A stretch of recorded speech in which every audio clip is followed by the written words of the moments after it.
नमस्कार, मैं अरविंद शुक्ला एस्ट्रो तक में आपका स्वागत है। आइए आज जानते हैं रुद्राक्ष के विषय में। रुद्राक्ष को धारण करने से क्या लाभ मिलता है या रुद्राक्ष का क्या महत्व है, इस विषय में जानते हैं। तो सबसे पहले तो मैं आपको बता दूं कि रुद्राक्ष की जो उत्पत्ति है वो भगवान शिव के अश्रुओं से है। रुद्राक्ष, उनके आंसुओं से रुद्राक्ष की उत्पत्ति हुई है।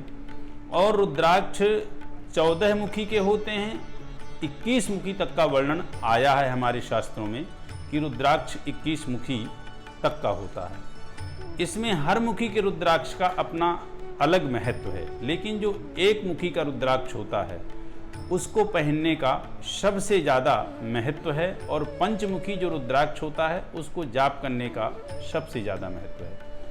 अब एक मुखी का रुद्राक्ष है क्या? एक मुखी का रुद्राक्ष कहें तो दूसरे शब्दों में साक्षात भगवान शिव हैं। जो एक मुखी का रुद्राक्ष वैसे जल्दी मिलता नहीं है।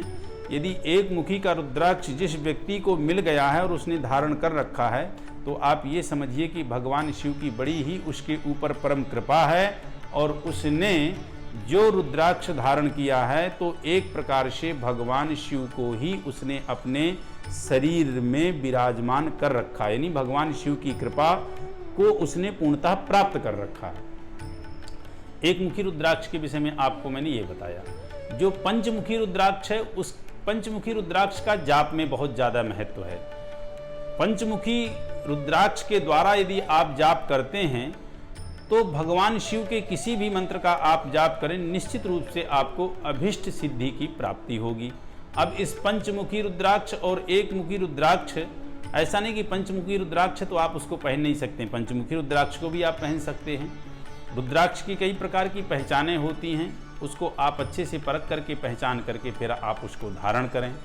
यह जो पावन पवित्र महीना श्रावण माह का है, सोमवार के दिन या शिवरात्रि के दिन आप बाकायदे रुद्राक्ष का विधिवत भगवान की जैसे पूजन करते हैं वैसे रुद्राक्ष का पूजन करें, क्योंकि रुद्राक्ष का मतलब साक्षात भगवान शिव को धारण किए हैं। उसके अलावा रुद्राक्ष की शुद्धता भी बहुत जरूरी है। जैसे मैंने धारण करने के लिए कहा तो उसका आप पूजन करके प्राण प्रतिष्ठा करके फिर आप उसको धारण करें। तो धारण करने के बाद शुद्धता भी आप उसका ध्यान रखें।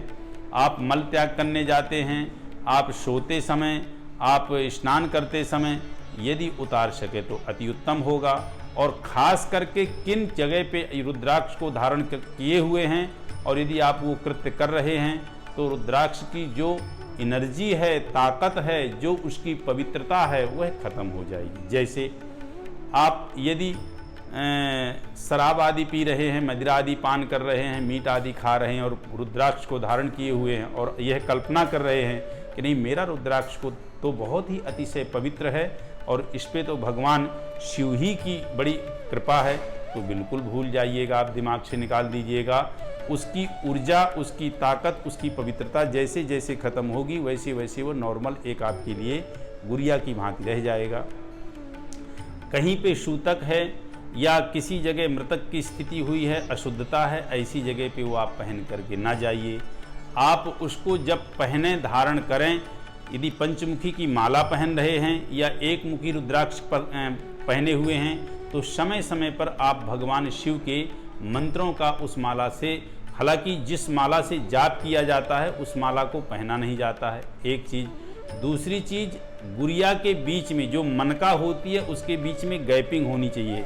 इसके विषय में भी किसी दिन मैं चर्चा करूँगा अपने वीडियो में कि गैपिंग क्यों होना चाहिए, 108 ही मन के क्यों होते हैं, ये आदि के विषय में चर्चा करूंगा। तो अभी जो आज मैंने आपको बताया रुद्राक्ष के विषय में कि इसको आप यदि धारण करना चाहते हैं तो श्रावण के पावन पवित्र महीने में रुद्राक्ष को धारण कीजिए। थोड़ा सा आप प्रयास कीजिए कि आपको प्योर और असली रुद्राक्ष मिल सके। उसको धारण करेंगे तो आपको समझिए कि बहुत ही भगवान शिव की ऊर्जा, या दूसरे शब्दों में कहें कि भगवान शिव की परम कृपा आपके ऊपर एक प्रकार से बनी रहेगी। और एक मुखी रुद्राक्ष यदि आप पहन लेते हैं तो साक्षात शिव की ही कृपा आप पर विशेष प्राप्त होगी। पहनने के बाद पवित्रता, संयमता, शुद्धता रखना बहुत जरूरी है।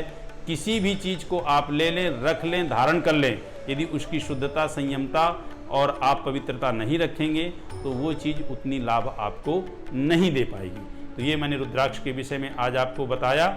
फिर कभी रुद्राक्ष के जो 21 मुखी की क्या कहानी है, क्या इनकी विशेषता है बताऊंगा। बस आज इतना ही। नमस्कार।